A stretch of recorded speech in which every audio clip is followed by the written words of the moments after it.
পুরুষোত্তম স্বয়ং ভগবান পরতত্ত্ব সীমা শ্রী রাধা কৃষ্ণ মিলিত তুমি রাসবিলাসের চরম পরিণতি সার শিলন পরম করুণা ও নীলময় নদিয়া বিহারী শ্রী শ্রী গৌরাঙ্গ মহাপ্রভু ও শ্রী নিত্যানন্দ প্রভুর অপার অনুকম্পায় ব্রজ যুগ ও দন্ত রাধা মাধবের অহেতুকী কৃপায় আজকের এই গৃহস্বামীর শ্রী অঙ্গনে শুভ আয়োজনে ভগবত ভবনামৃত দামোদর মাসের সাধু সঙ্গ আয়োজিত অনুষ্ঠানের পাঠ বিশ্রাম আজকের এই মাহাতো অনুষ্ঠানের প্রারম্ভেই আসমাতীয় পরম গুরুদেব দেবাটা গোকুলানন্দ শিবাশ্রমের শিবাধ্যাক্ষ নিত্যলীলায় প্রবিষ্ট শ্রীপাদ পদ্মশেষ বিশ্ববরণ্য বিষ্ণু চূড়ামণি শিলা তপনোত্তম গোস্বামী পাদের শ্রী যুগল চরণ কমল প্রণতি নিবেদন করি।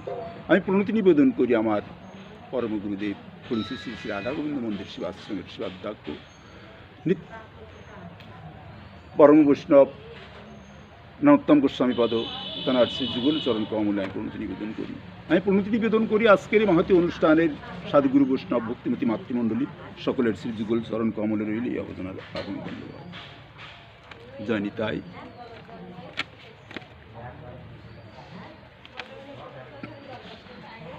যথা দামোদরং ভক্ত বাৎসল্য বিদিত জনা তস্যহং তাদিশ মাস স্বল্প মাপুর পদ্মপুরাণ বললেন এই যে কার্তিক ব্রত এবং নিয়ম সেবা মাসটি অন্য মাসের তুলনায় কিন্তু এই একই তত্ত্বে প্রতিষ্ঠিত করেননি। ভারতীয় প্রাজ্ঞ সাধন ও উপলব্ধি অপরক্ষ অনুভূতি তত্ত্ব ঋষি মুনিগণ মননশীলা মুনিগণ বলেছেন এই ব্রত মাসটি অন্য মাসের মতো অতিবাহিত করা কখনো উচিত নয়। কে জানে বিদিত জনা যথা দামোদরং বৎস বৎসল্য, কে না জানে কার্তিক ব্রত তথা নিয়ম সেবার মহত্ব। একমাত্র এই মাসেই ভগবান শ্রীকৃষ্ণ গোলক থেকে এই ভূলোকে এসেছিলেন। আচ্ছা, ভগবান তো নিরাকার, কৃষ্ণ নিরাকার, অথচ উনি সাকার হলেন কিভাবে? এটা আমাদের মনে কিন্তু প্রশ্ন আসলে স্বাভাবিক। আচ্ছা, জল কি নিরাকার নয়?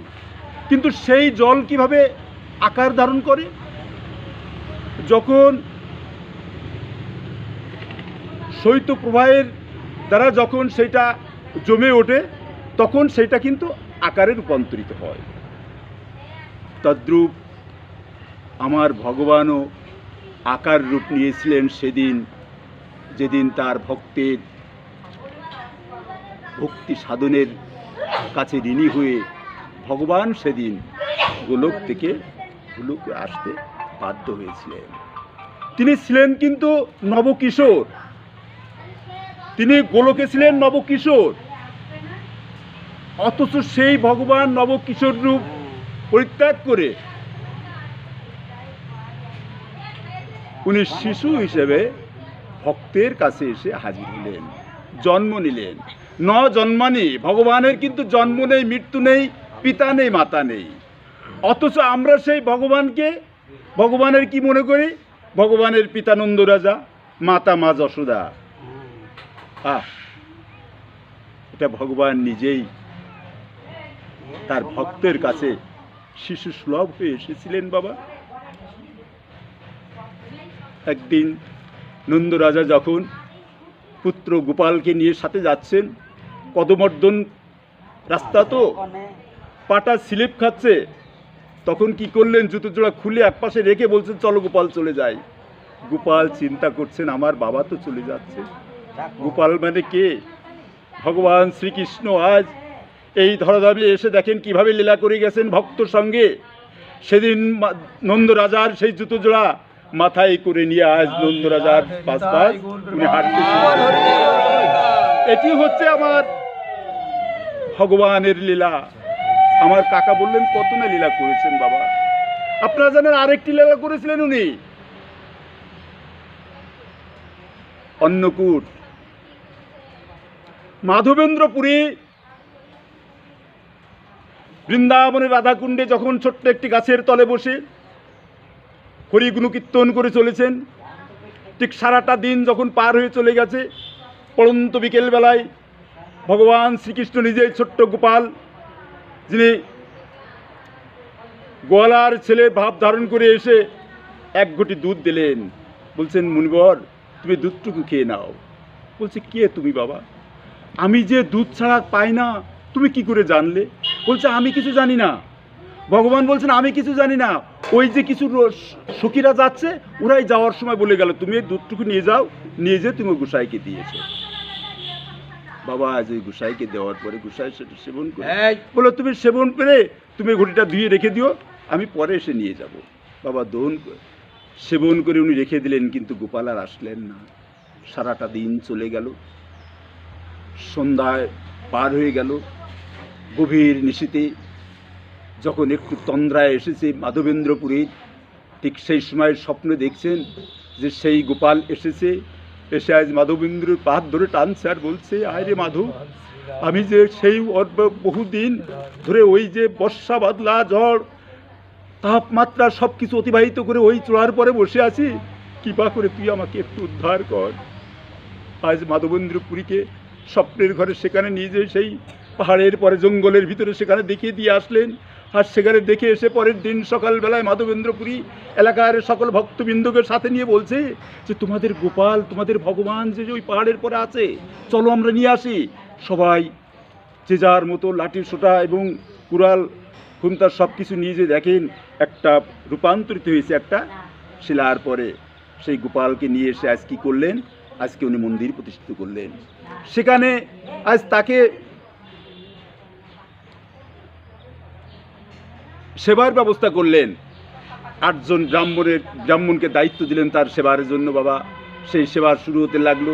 হঠাৎ করে সারা গ্রামের সবাই কালেকশন করে নিয়ে আসে, যত চাল ডাল তেল সব কিছু দিলেন। রন্ধন হলো বাবা। রন্ধন হওয়ার পরে যখন ভগবানকে নিবেদন করলেন, বাবা সেই নিবেদনের সমস্ত প্রসাদগুলো সব গোপাল আমার সেবা করে নিলেন। আজ ব্রাহ্মণরা চিন্তা করছেন তাই তো, আজ যে চাল ডাল তেল যা কিছু এনে যা কিছু রন্ধন করেছে সব কিছু গোপাল পেয়ে গেল, কারণ কতদিন প্রসাদ পায়নি। আজকে পরম বৈষ্ণবের হাতের প্রসাদ সে তো পেল উদর পূর্তি হয়ে। কিন্তু আজ এই যে সাধুরা আসছে, এরা যে ভগবানের উৎসৃষ্ট প্রসাদ অধরমৃত প্রসাদ পাওয়ার জন্য আসছে, এদের জন্য কী হবে বাবা? ঠিক সেই মুহূর্তে কি হলো, বুঝবুঝ করার মতো আস্তে আস্তে উঠতে উঠতে উঠতে উঠতে বিরাট এক পাহাড়ে পরিণত হয়ে গেল ভগবানের প্রসাদে। সেটি হলো মানে অন্নকূটের একটি ধারা বাবা। যাই হোক, স্বল্প সময়, আমি আসলে বেশি সময় নিতে চাচ্ছি না। মা যশোদা আমার ভক্ত কাকা বলে গেলেন, যেখানে রেখে গেলেন যে অত্যন্ত চুরি অভ্যাস ছিল গোপালের।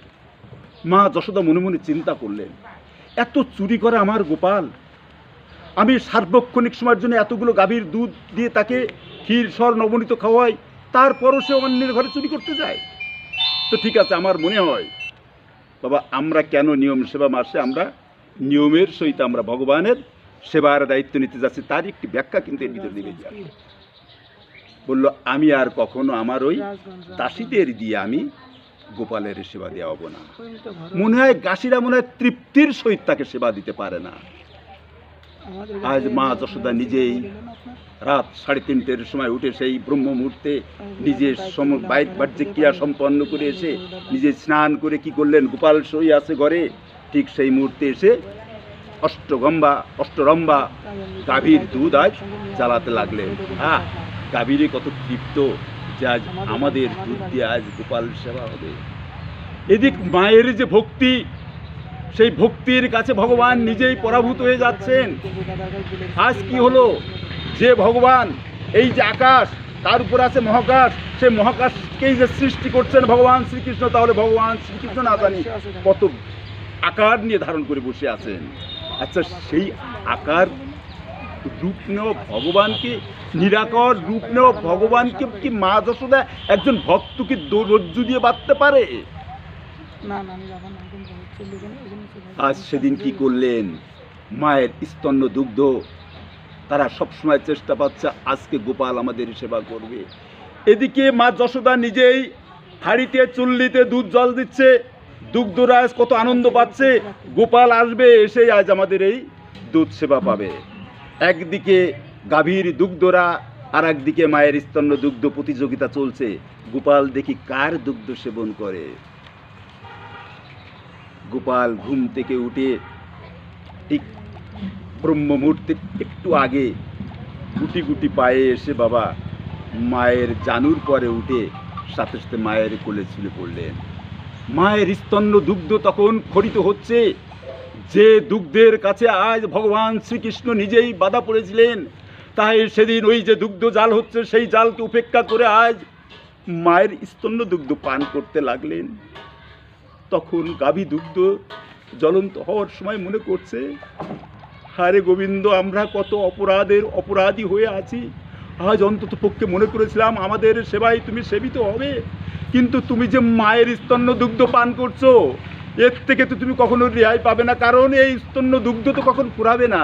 তাই আজ কি করলেন, আজ ভগবান আজ সেই স্তন্য দুগ্ধ আজ নিজেরা আত্মহতি দিচ্ছেন, উতলে আজ কি করছেন, আকার ভিতরে পুড়ে আজ আত্মহতি দিতে যাচ্ছেন। বাবা মা যশোদা মনে করছেন, তাই তো আমি যে গোপালের জন্য যে সেই দুগ্ধ সেবন করবার জন্য যে জ্বালাচ্ছি, সেই দুগ্ধ নষ্ট হয়ে গেলে আমার গোপাল পাবে কি? সাথে সাথে নিজের যে স্তন্য দুগ্ধ পান করছিল গোপাল, সেটা ছেড়ে দিয়ে টানে ছিঁড়ে ফেলে দিয়ে ওখানে বসিয়ে দিয়ে ছুটে চলে গেলেন দুধ ঠেকাতে। গোপাল বলছেন, মা আমি ঘুম থেকে উঠেই ছুটে এসেছি, অতৃপ্ত অবস্থায় তুমি আমাকে ফেলে রেখে ওই দুধ ঠেকাতে গেলে, ওই দুধের থেকে কি আমার বড় অসম্মানিত করলে। আজ দুধ মনে মনে চিন্তা করছেন, তাই তো আমরাই অপরাধ করে ফেলেছি, আমরা যদি আজ উতলে নিচে না পড়তাম তাহলে আজ আমার গোপাল অতৃপ্ত অবস্থায় তার মা এখানে ফেলে রেখে চলে যেত না। তাই সাথে সাথে ওনারা থেমে গেলেন। আজ গোপাল কি করলেন, সেই রাগে সেই দধি ভাণ্ডটি সব কিছু আজ ভেঙে চুরে উনি বেরিয়ে চলে গেলেন। বাবা রাগ করে কার পরে? মা যশোদা গোপালের পরে রাগ করেছিলেন যে তোর জন্যই আমি তো ক্ষীর স্বর্ণ অবনীত সব কিছু তো তৈরি করছি, অথচ তুই সেটা ভেঙে দিয়ে গেলি। আজ মা যশোদা আজ গোপালকে তাড়া করছেন যষ্টি হাতে নিয়ে। বাবা আজ যষ্টি হাতে নিয়ে তাড়া করছেন। বাবা ভগবান আগে দৌড়াচ্ছেন, যিনি বিশ্ব ব্রহ্মাণ্ডের মালিক তিনি আজ আগে দৌড়াচ্ছেন, আর ভক্তরূপী মা যশোদা পিছু পিছু দৌড়াচ্ছেন গোপালকে ধরবার জন্য। আজ স্বর্গের মুনি ঋষি সবাই আজ দেখছেন যে হারি যে ভগবানকে পাওয়ার জন্য আমরা এত আকুল আর্তনাদ হয়ে পড়ে আছি, আর সেই গোপালকে আজ মা যশোদা আজ যষ্টি হাতে নিয়ে দাঁড়াচ্ছেন। ভক্তের কাছে ভগবান সেদিন ধরা দিলেন, কারণ আজ ধরা না দিলে তো তার লীলাটা সমর্পণ হবে না। তাই সেদিন আজ গোপাল আজ ভক্তের কাছে আজ ধরা দিয়েছিলেন। যাই সময় স্বল্পতা, আমি এর বেশি আর নিতে পারছি না সময়। আজকের এই নিয়ম সেবা মাসে বাবা আসলে এই জায়গায় যে পাঠটা করতে হবে, যে সংস্কার সম্পর্কে আমার নির্মল দাদা যেটা করছিলেন, আচ্ছা সেইটা এখানে তো হবে না, কারণ এখানে যেসব ভক্তবৃন্দ যারা আসছেন তারা সবাই পরম বৈষ্ণব, সবাই যে এই নিয়ম সেবা মাসের যে মাহাত্ম্যটা এটা ইনারা সবাই জানেন। অন্তত পক্ষে উচিত ছিল যারা জানেন না তানাদের একটুখানি বাবা আসার দরকার ছিল, কারণ আমরা তো এমনই অনুষ্ঠানে যে আমরা শিখেছি বাবা, স্রষ্টার সৃষ্টির শ্রেষ্ঠতম জীব হয়ে আমরা এসেছি। ৮০ লক্ষ জনই আজ বিভিন্ন কৃমিকীট, জঙ্গম, পশু, জলচর সব কিছু পার করে বাবা আমরা আজ এই মনুষ্য জন্ম পেয়েছি। আজ এই মনুষ্য জন্মকে আর আমি পাবো এটা তো বলতে পারি না বাবা। আর এই মনুষ্য জন্ম পার করার একমাত্র আগামী দিনে যে আমি আজকে যে নিয়ম সেবা মাসটা পেয়েছি, আগামী বছর যে আমি পাবো এটা তো আসলে আমি নিজেই বলতে পারবো না। কত ভাগ্যর পরে আজ আমি এই নিয়ম সেবা মাসটা পেয়েছি। অন্তত পক্ষে সেই যে নিয়ম সেবা মাস সেদিন তার 3 দিন আগের থেকে আমি প্রস্তুতি নিয়েছি যে আমার এই মাসটা অতিক্রান্ত করতে হলে আমার কি কি প্রয়োজন, কিভাবে কি চলতে হবে বাবা, এই যে নিয়েই আমি এই যে একটা ইনস্ট্রাকশন আমি ছিলাম বাবা, এইটাই হচ্ছে বাবা আমার সেবা ভগবানের, এটাই হচ্ছে সেবা বাবা। আজকে আমরা কিন্তু সেদিক থেকে আমরা সম্পূর্ণ বঞ্চিত বাবা। আজ যে এই নিয়ম সেবা মাসে আমি যে ভগবানের যে ভক্তিরূপ রজ্জুতে যে তাকে বাঁধতে পেরেছি, ভগবানকে মা যশোদা যে বাঁধতে পেরেছেন বাবা, এর মহিমা কিন্তু আমাদের আসলে জানার অত্যন্ত প্রয়োজন। যাই হোক, স্বল্প পরিসরে এটার ব্যাখ্যা তো আসলে দেওয়া সম্ভব নয়, তাও অন্তত পক্ষে আমরা এর ভিতরে যদি কেউ আত্মীয় পরিবার এবং প্রতিবেশী কেউ হয়তো এই কার্তিক ব্রত মাস পালন না করে আমি এসেছি, তা অন্তত পক্ষে সে মা এবং বাবার চরণে হাত দিয়ে বলবো এখনো যথেষ্ট সময় আছে। আজকের এই শুনে কিছু নয়, বিকেলবেলায় পরন্ত বিকেলে একটু স্নান করে মাথায় সাবান দিয়ে রাত্রে অন্তত পক্ষে আপনি কিছু না পারেন মাখমের দরকার নেই, একটু মিষ্টি জোগাড় করে রাখুন। রাত 3:30 4টের সময় স্নান করে ভগবানকে মঙ্গলারতি করে তারপরে সেই সেবাটা দিয়ে বাবা অন্তত পক্ষে সেই বেশি কিছু না, অন্তত নিরামিষ সেবাটা পান। আমি বলেছি বাবা যে ভগবান বলতাই তো, আচ্ছা অল্প দিলে বেশি পাওয়া যায়, কি সুদ দিলে দেখেছেন অল্প টাকা দেবে তাকে বেশি দেবে বাবা। আজ অল্প দিলে যিনি জানেন না তিনি যদি এই আজকের দিন থেকে শুধু নিরামিষ পাবেন, হলদি পান কোনো কথা নেই, ঝাল পান, যা যা আছে সব পান, কিন্তু অন্ততপক্ষে নিরামিষ পান। এই যে কটা দিন আছে এই কটা দিন পেলেই যথেষ্ট। যাই হোক, আমি এই বিষয় নিয়ে শেষ করছি। আর আমি একটা শ্লোক, যেহেতু নিয়ম সেবা মাসের যে শ্লোকটি, এটা আমি একটু পাঠ করব, আপনারা একটু কৃপা করে